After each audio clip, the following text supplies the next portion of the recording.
नमस्कार मित्रों, कैसे हैं आप सब। देखिएगा, कुछ दिन पहले हमने आपसे वादा किया था कि सभी विषय को डिटेल में पढ़ाएंगे। तो डिटेल में पढ़ाने का सबसे बड़ा रीज़न यह है कि आज जो एग्जाम में प्रश्न पूछे जा रहे हैं, यह प्रश्न कॉन्सेप्ट बेस पूछे जा रहे हैं। अब जो सतही प्रश्न हुआ करते थे, उन प्रश्नों का दौर चला गया। तो जो नए ट्रेंड पे प्रश्न बन रहे हैं, उन प्रश्नों को हल करने के लिए हमें किताब की ओर जाना पड़ेगा। अब किताबों से जो ज्ञान प्राप्त है, जो डिटेल प्राप्त है, उसी को मैं आपके सामने प्रस्तुत करना चाहता हूँ। तो सभी विषय को तो एक साथ पढ़ाया नहीं जा सकता, तो क्रम से एक एक विषय को आपके सामने मैं प्रस्तुत करता हूँ और आप जो है उसे प्यार दें, ऐसा मेरा विश्वास है। अगर वीडियो अच्छी लगेगी तभी आप देखेंगे, नहीं लगेगी तो आप नहीं देखेंगे। मैं पूरी कोशिश करूंगा कि वहां तक लेकर जाने का जहां तक आपसे एग्जाम रिक्वायर करता है। पढ़ाने का दो तरीका है। पहला तो जो मुझे आता है मैंने पढ़ा दिया, या जिसको आपने सुन रखा है। तो जो आपने सुन रखा है और जो मुझे आता है, अगर मैं उससे पढ़ाऊंगा तो आपको बेहतर लगेगा, समझ में भी आएगा। लेकिन जो नए कॉन्सेप्ट पर आधारित प्रश्न एग्जाम आपसे चाहता है, जब उसकी बारी आती है तो ना तो आप पहले से सुन रखे हो उसे और ना कोई पढ़ाना चाहता है। क्योंकि वहाँ पे क्या होता है, थोड़ी कठिनाई होती है, और जब कठिनाई होती है तो आप बोर होते हैं, और बोर होते हैं तो आप वीडियो या तो स्किप कर देते हैं या तो जो है खोलते ही नहीं हैं।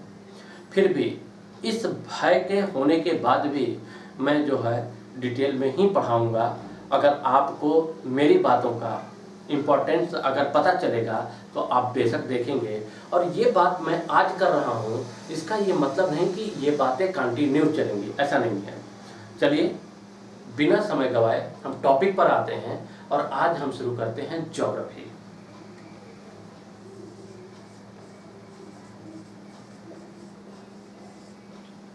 तो ये जो ज्योग्राफी है, इसको हमें तीन रूपों में देखना है। सबसे पहले तो इंडियन ज्योग्राफी,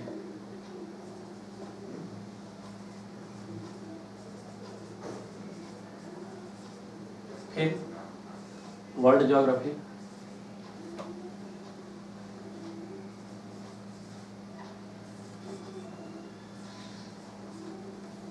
फिर मैपिंग। इन तीन चीजों में हमें सबसे पहले जो हम शुरुआत करने जा रहे हैं, यहाँ वर्ल्ड ज्योग्राफी से। वर्ल्ड ज्योग्राफी से शुरुआत करते हैं और डिटेल में चीजों को देखते हैं। तो यहाँ आपको एक शब्द आया ज्योग्राफी। तो ये ज्योग्राफी है क्या, तो आप जरा समझिएगा। अगर इसे विभाजन हम करते हैं तो यह बना है जियो और ग्राफी से।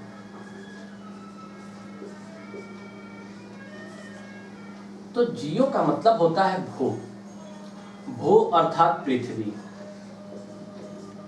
और ग्राफी का मतलब होता है अध्ययन, अर्थात पृथ्वी का अध्ययन, पृथ्वी का अध्ययन। तो पृथ्वी का जो अध्ययन है, इसको हमें जो है देखना है। तो मैं ये चाहूंगा कि आप ऐसा करें कि एक नोट्स बनाते चलें, हमारे साथ ही बनाते चलें। आप स्क्रीनशॉट लेते हैं, फिर स्क्रीनशॉट डिलीट हो जाता है, तो आप ऐसा करें, एक पेन और कॉपी लें और इसे जो है आप नोट डाउन करते चलें। और आप देखेंगे, थोड़ा सा अगर पेशेंस रखा आपने तो यकीन मानिए, जो वीडियो देख रहा है और जो वीडियो नहीं देख रहा है, कसम खा के कह रहा हूँ, अगर अंतर पैदा न कर दिया तो आप जो कहेंगे बेशक आप डिसलाइक कर दीजिएगा मेरे वीडियो को। तो आप पेन कापी उठाइए और यहाँ से जो है शुरुआत करते हैं हम। तो आप इतना जो है पहले डाउन करिए, नोट डाउन करिए, फिर मैं जो है आगे बढ़ता हूँ। अब अगर हम भूगोल को देखें, ये जो ज्योग्राफी है जिसे हम भूगोल कहते हैं, तो भूगोल के लिए अगर हम देखें तो आप ऐसे समझिएगा, ऐसे समझिएगा कि भूगोल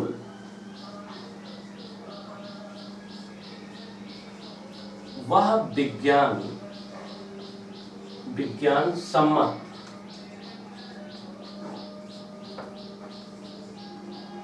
विषय है। भूगोल वह विज्ञान सम्मत विषय है जिसमें पृथ्वी और उसके पर्यावरण का अध्ययन किया गया है।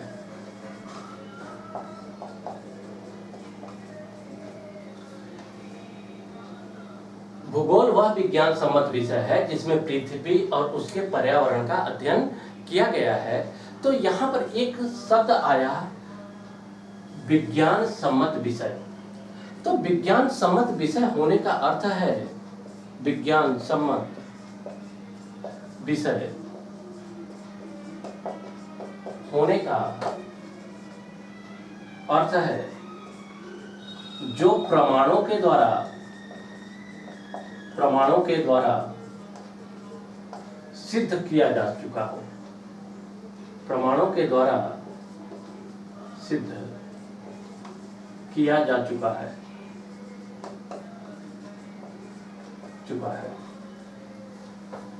इसका मतलब है कि ऐसी कोई बात हम नहीं करेंगे जो कि काल्पनिक हो। तो जो भूगोल है यह विज्ञान सम्मत विषय है और विज्ञान कहता है आओ करके सीखें। इसका मतलब है जो सत्य है वही विज्ञान है। तो भूगोल भी कहीं न कहीं सत्य की ओर बताता है हमें। तो हमने यहाँ पर ज्योग्राफी के तहत हमने देखा कि पृथ्वी का अध्ययन।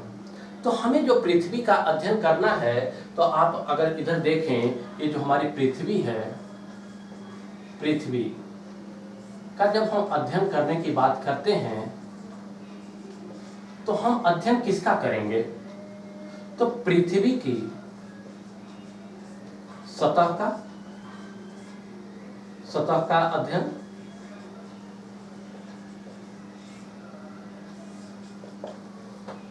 पृथ्वी पर जो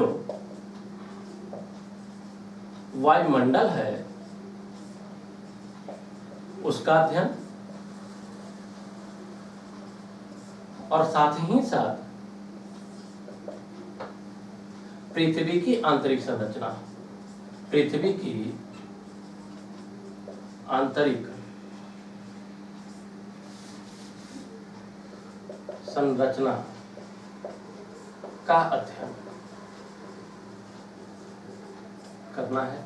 तो हम देखते हैं कि हमें जो पृथ्वी है, पृथ्वी की सतह का अध्ययन करना है, पृथ्वी पर जो वायुमंडल है उसका अध्ययन करना है, और पृथ्वी की आंतरिक जो संरचना है उसका अध्ययन करना है।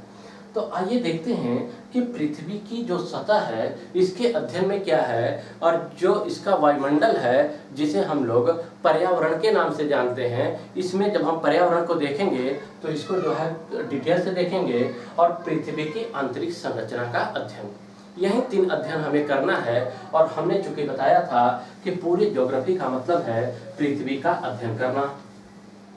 तो आइए देखते हैं जो पृथ्वी की सतह है, पृथ्वी की सतह कहीं ना कहीं, ये जो पृथ्वी की सतह है, आपसे एक ही गुजारिश है, आप इसे नोट डाउन करते चलेंगे। पृथ्वी की सतह, पृथ्वी की सतह अगर हम देखें तो ये पूरी पृथ्वी पर महासागर, सागर और महाद्वीप दिखेगा। इसका मतलब है ये जो हमारी पृथ्वी है, इस पृथ्वी पर यह जो लगभग गोल है, इस पर जो है या तो महासागर हैं या तो महाद्वीप है। तो अगर हम पृथ्वी के इतिहास को देखें, इसके अध्ययन को देखें, तो आपको कुछ चीज़ें समझ में आएंगी। तो जरा आपने अगर इसे नोट डाउन नहीं किया है तो नोट करिएगा, हम मिटाकर इसे जो है बताते हैं इसके अध्ययन के बारे में। स्क्रीनशॉट ले लीजिए।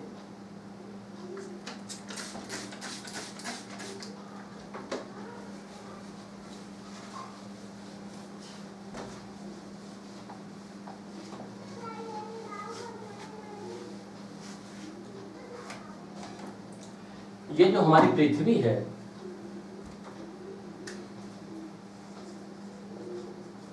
ये जो हमारी पृथ्वी है, हम जानते हैं कि यह तारे से अलग हुई थी और यह जो है आग का गोला थी, आग का गोला,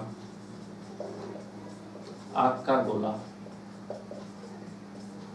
और हम जानते हैं कि पृथ्वी का पलायन वेग 11.2 किलोमीटर प्रति सेकंड है। तो इतना पलायन वेग के कारण यहाँ पर वायुमंडल उपस्थित है, वायुमंडल उपस्थित है। वायुमंडल का मतलब है ऑक्सीजन, और पृथ्वी के हाइड्रोजन और ऑक्सीजन की क्रिया के कारण ये जो आग का गोला थी, यहाँ पर जो है जलवाष्प का निर्माण होता था, जलवाष्प का निर्माण होता था। और ये जो जलवाष्प है, जलवाष्प जल में बदलता और जल जो है, जल इसको ठंडा करने का प्रयास करता। ये प्रक्रिया निरंतर और लंबे समय तक चलता रहा, जिसके कारण पृथ्वी हमारी ठंडा होना शुरू हुई। और पदार्थ का गुण होता है कि कोई भी पदार्थ जब गर्म किया जाएगा तो वह फैलेगा और ठंडा होगा तो सिकुड़ेगा। पृथ्वी चूंकि आग का गोला थी, गर्म थी, तो वह प्रसरित थी, लेकिन जैसे ही वह ठंडा होना शुरू हुई, उसमें संकुचित होना शुरू हुआ। पृथ्वी हमारे ठंडा होने के साथ साथ संकुचित होना शुरू हुई। तो जब ये हमारी पृथ्वी संकुचित होना शुरू हुई तो इसके बीच में लगभग गड्ढा हो गया। आप ऐसे समझें जैसे कि जब आप रोटी बनाते हो और रोटी जो है ठंडी हो जाती है, तो आपने देखा होगा कि बीच में धंस जाती है और किनारे किनारे पर वह उठ जाती है। ऐसी ही हमारी पृथ्वी किनारे किनारे पर उठ गई और बीच में धंस गई। तो जहाँ धंस गई वहाँ पे जल भर गया और जहाँ पर उठा रहा, यह स्थल का निर्माण कर गया। तो आप जरा देखें, ये जो जल था, जल ऊपर और नीचे ये जो है स्थल हो गया। तो ये जो जल था, इस जल को हमने तेथिस सागर कहा, तेथिस सागर कहा।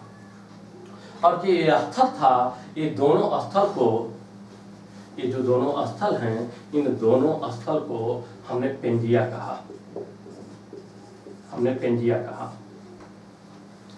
क्योंकि हम जानते हैं, रीजनिंग में हमने पढ़ रखा है, इसको हम लोग उत्तर कहते हैं और इसको दक्षिण कहते हैं, इसको पूर्व कहते हैं और इसको पश्चिम कहते हैं। क्योंकि यह उत्तर में है, इसलिए उत्तरी भाग को उत्तरी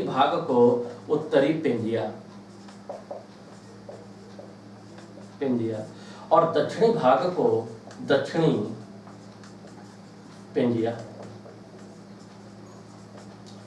कहा गया। और ये जो तेथिस सागर है, इस तेथिस सागर को या तो हम जलमंडल कहें, जलमंडल, इसी जलमंडल की संयुक्त भाग को हमने पेंथालासा कहा। तो ये जो पेंजिया है और पेंथालासा, इन दोनों के बीच कालांतर में प्लेट विवर्तनकी के कारण टक्कर हुआ।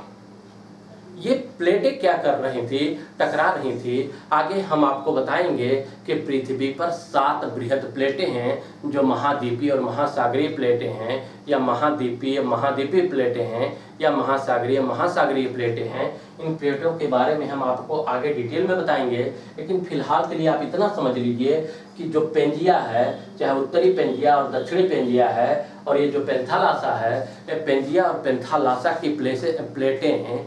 प्लेट विवर्तन की सिद्धांत के तहत ये आपस में टकराई। जब ये प्लेटें टकराई तो ये प्लेटें टूटी।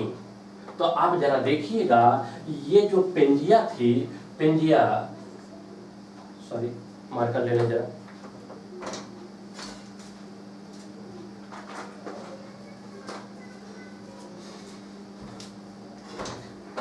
ये जो पेंजिया थी, यह 2 भागों में थी, उत्तरी पेंजिया और दक्षिणी पेंजिया। पेंजिया तो उत्तरी पेंजिया जब टूटा तो यह उत्तरी अमेरिका प्लस यूरेशिया का निर्माण की। यूरेशिया का मतलब था Asia plus Europe. Asia plus Europe से मिलकर बना था। लेकिन जब हम दक्षिणी पेंजिया को देखते हैं तो दक्षिणी पेंजिया से जो है यहाँ पर दक्षिणी अमेरिका,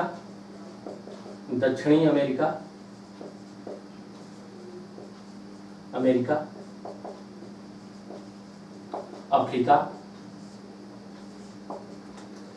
प्रायद्वीपीय,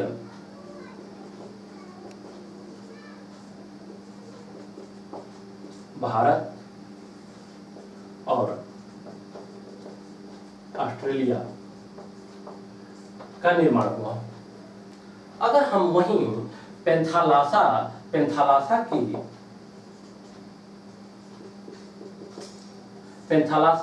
जो महासागर था, जब इसकी प्लेटें टूटी तो इनसे 5 महासागरों का निर्माण हुआ। प्रशांत महासागर,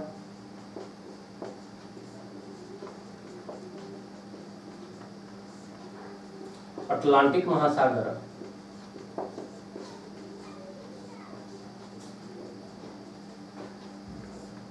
हिंद महासागर,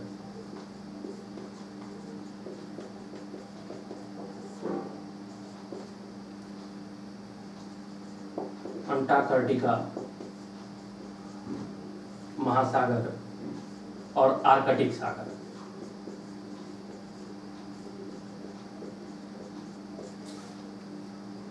अब ये सवाल यह पूछता है आपसे एग्जाम में इन्हें अरेंज करने के लिए, या तो जनसंख्या पर आधारित पूछ लेता है या तो क्षेत्रफल पर आधारित पूछ लेता है। और यह जो है छोटे मोटे एग्जामों में पूछता है। आप अगर पीसीएस वगैरह में देखें तो ऐसे प्रश्न बहुत पहले 1-2 बार मिलाने के लिए था, लेकिन अब यह प्रश्न नहीं पूछे जा रहे हैं। लेकिन फिर भी अगर पूछ ले तो हम इन्हें अरेंज कैसे करेंगे, तो आप जरा देखिएगा, इसका स्क्रीनशॉट ले लीजिएगा। फिर आप नोट अगर कर रहे हो तो अच्छी बात है।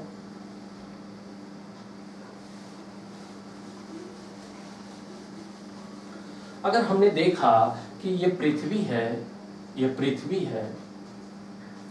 और पृथ्वी पे हमने देखा कि महासागर,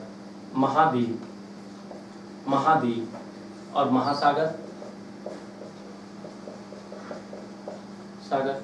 तो ये प्लेटें कुछ इस प्रकार से टूटी कि ये जो महासागर थे इस पूरे पृथ्वी पर 70% के आसपास बन गए, जबकि जो स्थलीय भाग था, महाद्वीपीय भाग था, ये मात्र 30% ही रह गया।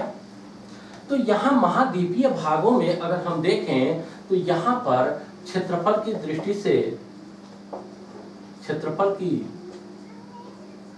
दृष्टि से और जनसंख्या की दृष्टि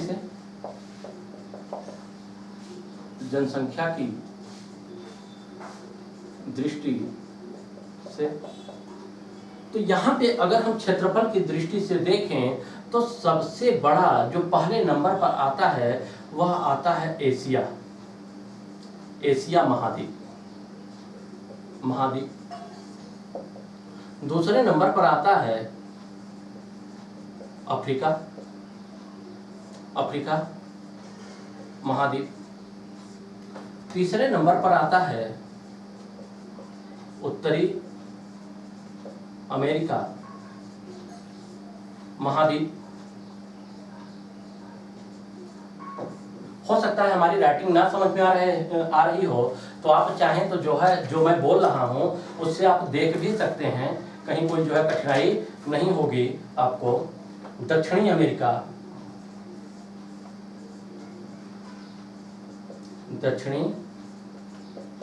अमेरिका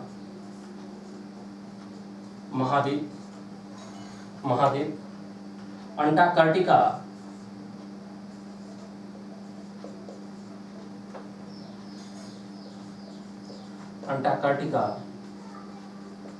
महाद्वीप और छठवां यूरोप महाद्वीप और 7वां ऑस्ट्रेलिया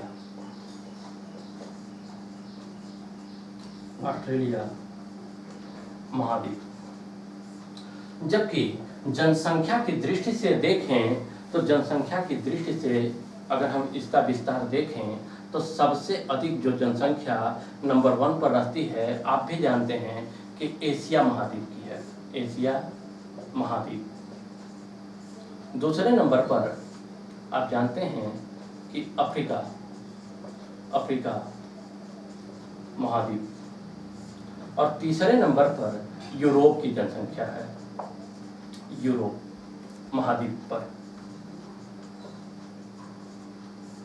और चौथे नंबर पर उत्तरी अमेरिका,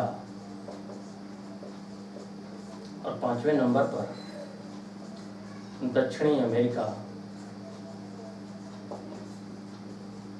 महाद्वीप। और छठे नंबर पे अगर आप देखें, अंटार्कटिका एक ऐसा द्वीप है जो सबसे नीचे ये है, कुछ इस प्रकार से जो है यहाँ पर है, जहाँ पर जीवन लगभग संभव नहीं है, तो यहाँ पर जनसंख्या निवास नहीं करती है। तो इसके बाद जो है आता है ऑस्ट्रेलिया महाद्वीप। अगर हम महासागरों का, अब चूंकि महासागर में जनसंख्या तो होती नहीं है, जनसंख्या महाद्वीपों पर होती है, तो अगर हमने महासागर को देखा तो सिर्फ और सिर्फ इसे हम क्षेत्रफल की दृष्टि से ही देख सकते हैं। तो क्षेत्रफल की दृष्टि से सबसे बड़ा जो है यह है प्रशांत महासागर। दूसरे नंबर पर है अटलांटिक महासागर, और तीसरे नंबर पर है हिंद महासागर, और चौथे नंबर पर है अंटार्कटिका महासागर, और 5वें नंबर पर है आर्कटिक सागर। तो इस तरीके से आप इसका जो है स्क्रीनशॉट ले लें। अगर आप नोट्स बनाते हुए चल रहे हैं तो बहुत अच्छी बात है, यूट्यूब पर ढेर सारे लोगों ने पढ़ाया है, लेकिन अगर आप थोड़ा सा पेशेंस बनाएं तो आपको जो एग्जाम रिलेटेड जो क्वेश्चन हैं और एग्जाम रिलेटेड जो टॉपिक हैं, इस कदर पढ़ाऊंगा कि आपको बिलीव हो जाएगा अपने ऊपर कि आप एग्जाम कर सकते हो, उस एग्जाम को आप बेहतर कर सकते हो जिसके लिए आप प्रिपरेशन कर रहे हैं। तो चलिए इसका स्क्रीनशॉट ले लीजिए। धन्यवाद। अगली वीडियो आप देखिए।